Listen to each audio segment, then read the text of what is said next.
I've got a pinion today because I always splash with white sauce, and I've also an ironed top, and I hate ironing, and I didn't want to have to iron it again, so that's why I've got this pinion, just to say. So what are you up to? I'm making macaroni cheese, but this isn't just any old macaroni cheese. This is my mum's macaroni cheese recipe, okay? My dear old mum died 16 years ago this month, actually, bless her.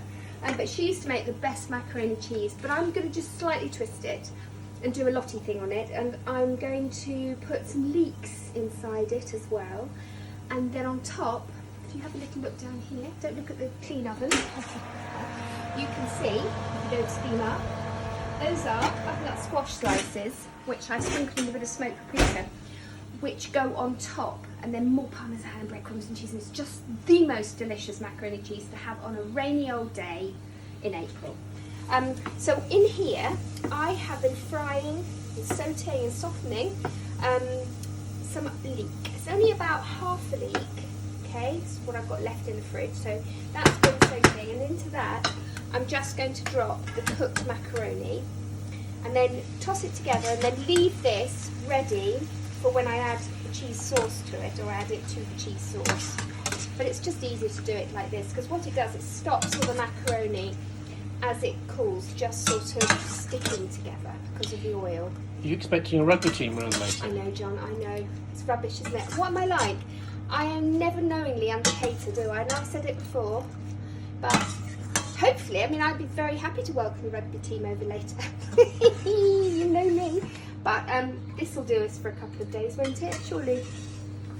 Yeah, it will. I mean, yeah, for all 3 meals. Yeah, breakfast, lunch, supper, tea, afternoon tea, midnight snacks. It'll do.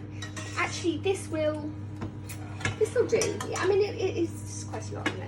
But I am rubbish at measuring out pasta. I just can't do it.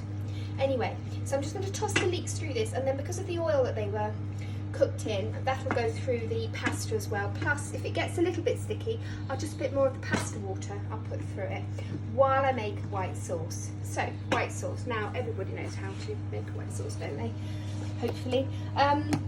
This is a very thick one because I overdid it with the flour. So I'm going to have to add a lot more milk to it, but then that's great because we've got tons of pasta anyway. But I just melted some butter in a pan. I added to that some flour. I took it off the heat, beat the flour into the butter, and then you add the liquid. Some people say on the heat, some people say off. It depends how much of a hurry you're in. I tend to do it a bit off and a bit on, and bring it up to the boil, stirring all the time. If you've got any lumps like we have here, I'm just going to take a whisk to it just to get the lumps out, because you inevitably will get some. But if you want a lovely, smooth, shiny sauce, wooden spoon is the answer for that. Once this is boiled, I'm going to come back, because you're going to go now, because this is very dull when you bring it up to the boil. And then I'm going to show you what I do to make it extra magic.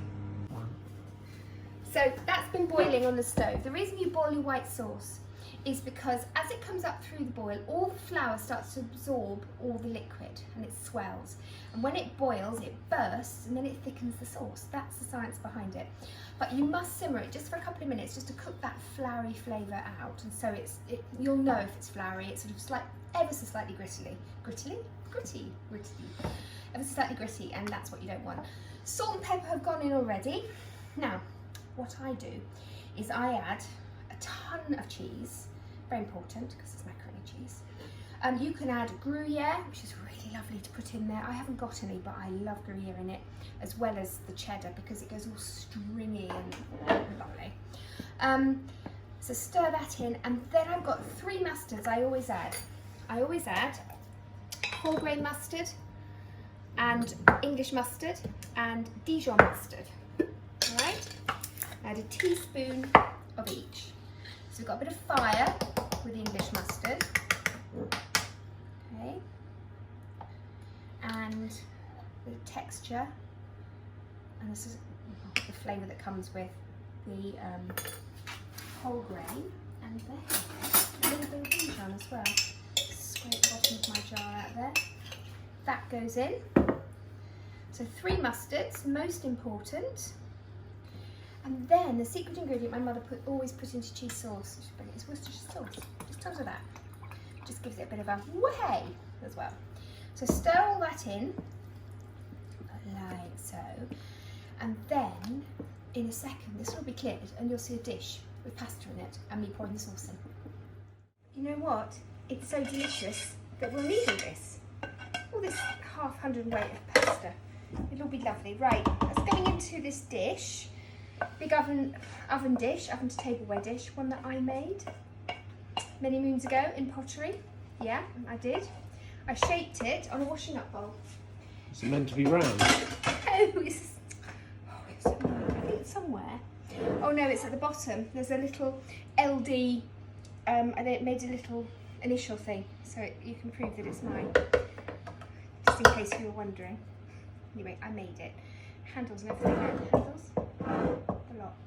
Used to a lot of pottery. A lot of my friends have got on their houses, house numbers, plaques that I made them.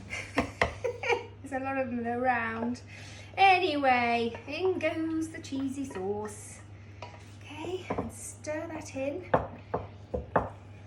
Now, I hate it if you have a macaroni cheese that's too dry. I love lots of sauce in a macaroni cheese. If you're going to have it, you've got to do it in a slightly indulgent way. And that means to have lots and lots of cheese sauce. Because the pasta will absorb some of it anyway, but I just don't like a really dry one. So this just makes sure that you don't have that. The recipe that I will give on my YouTube channel will be for 4 people, and it'll be from my book. So it will be proper measurements.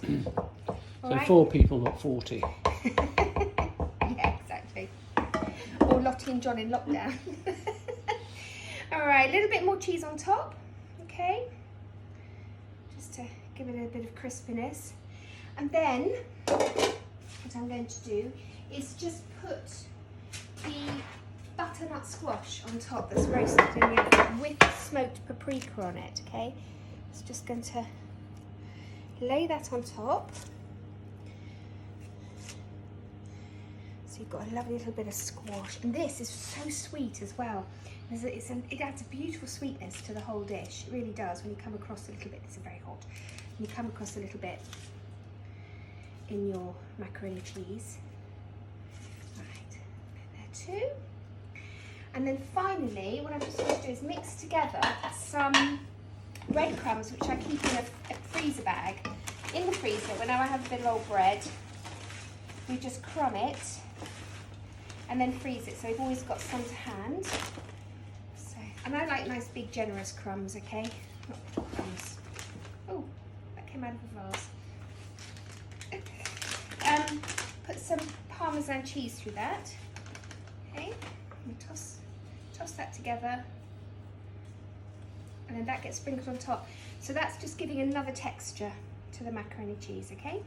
Now this will bake in the oven at 180. 180 until it's all bubbly and golden brown and ready to eat.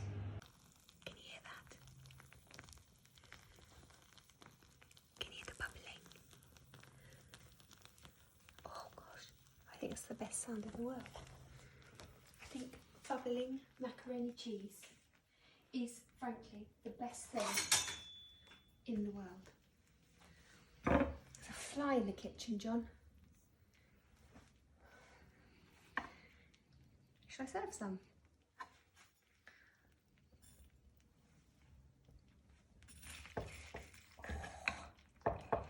Go on.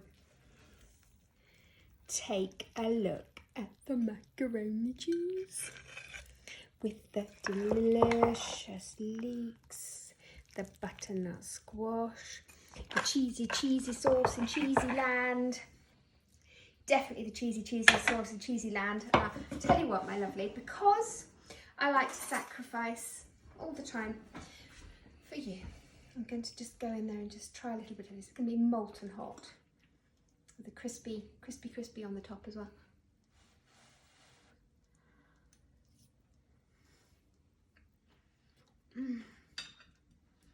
You know, a long time ago, Nigel Slater described a jacket potato as a big fat hug. Try saying that again. Nigel Slater described A jack potato is a big fat hug. And I would say this is a bit of a cuddle as well. And we all need to cuddle, don't we? We all need to cuddle at the moment. So this is the perfect dish, I think, to give you a cuddle from the inside out. I'm very, very happy.